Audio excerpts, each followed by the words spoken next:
छत्तीसगढ़ की सियासत के गलियारों से एक ऐसी फाइल खुली है जिसमें नाम बड़े हैं, चेहरे जाने पहचाने हैं और सवाल भी उतने ही गंभीर।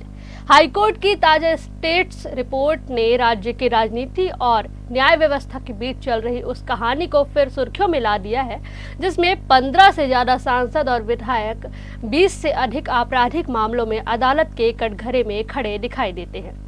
ये सिर्फ आंकड़े नहीं है, ये वो केस है जो सत्ता, कानून और जवाबदेही की एक लंबी और जटिल कहानी बयां करते हैं। नमस्कार, मैं हूं आपके साथ रागनी वर्मन और आप देखना शुरू कर चुके हैं राष्ट्रीय जगत विजन न्यूज। अब सवाल यह है कि आखिर किन मामलों में ये जनप्रतिनिधि घिरे हैं और अदालतों में क्या स्थिति है। हाईकोर्ट की ओर से जारी रिपोर्ट के अनुसार छत्तीसगढ़ में कई हाई प्रोफाइल मामलों की नियमित सुनवाई चल रही है। इसमें पूर्व मुख्यमंत्री भूपेश बघेल, विधायक कवासी लखमा, देवेंद्र यादव और पूर्व सांसद मधुसूदन यादव सहित कई नाम शामिल हैं। रायपुर की विशेष अदालत में पूर्व मुख्यमंत्री भूपेश बघेल, कैलाश मुरारका और विजय भाटिया के खिलाफ साल 2018 से लंबित एक आपराधिक मामला दर्ज है, जिसमें आईपीसी की गंभीर धाराएं 120B, 469, 471 और आईटी एक्ट की धारा 67A शामिल है। इस मामले की सुनवाई 19 जून 2026 को निर्धारित थी। वहीं एसीबी और ईडी से जुड़े मामलों में भी कई जनप्रतिनिधि जांच और सुनवाई के दायरे में हैं। विधायक कवासी लखमा के खिलाफ भ्रष्टाचार निवारण अधिनियम के तहत मामला रायपुर की विशेष अदालत में विचाराधीन है, जिसकी अगली सुनवाई 1 जुलाई 2026 तय की गई है। इसके अलावा ईडी की ओर से दर्ज मनी लॉन्ड्रिंग मामले में भी कवासी लखमा और देवेंद्र यादव के खिलाफ कार्रवाई चल रही है।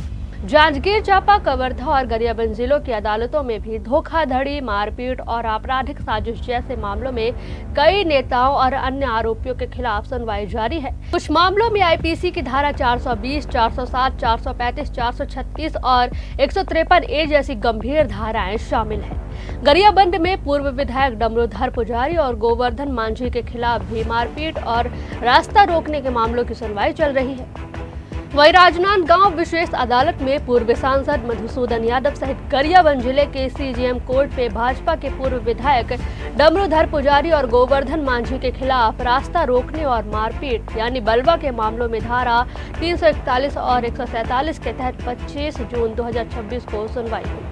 वहीं रोहित साहू के खिलाफ दर्ज 2 अलग अलग मामलों में से एक केस मई में दूसरे कोर्ट में ट्रांसफर किया गया था, जबकि दूसरे मामले की सुनवाई भी 25 जून को ही होनी थी, जिसमें कुछ मामलों पर हाईकोर्ट ने भी रोक लगाई है। बिलासपुर के सीजेएम कोर्ट में कोटा विधायक अटल श्रीवास्तव और बाकियों के खिलाफ बीएनएस की धाराओं के तहत 1 जुलाई 2026 को आरोप तय है।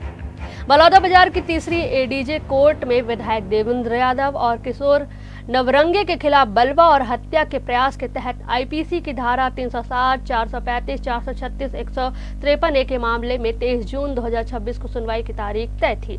तो साफ तस्वीर है, अदालतों के गलियारों में जहां कानून अपनी गति से आगे बढ़ रहा है, वहीं सियासत के चेहरे भी इन मामलों की परतों में उलझे हुए हैं। अब देखना होगा कि इन लंबित मामलों में न्याय की गाड़ी किस रफ्तार से आगे बढ़ती है और सच कब तक अपने अंतिम फैसले तक पहुंचता है। फिलहाल इस खबर में बस इतना ही। देश प्रदेश की तमाम बड़ी खबरों से अपडेटेड रहने के लिए हमारे चैनल को सब्सक्राइब करें और नई खबरों के नोटिफिकेशन के लिए बेल आइकॉन जरूर दबाएं। नमस्कार।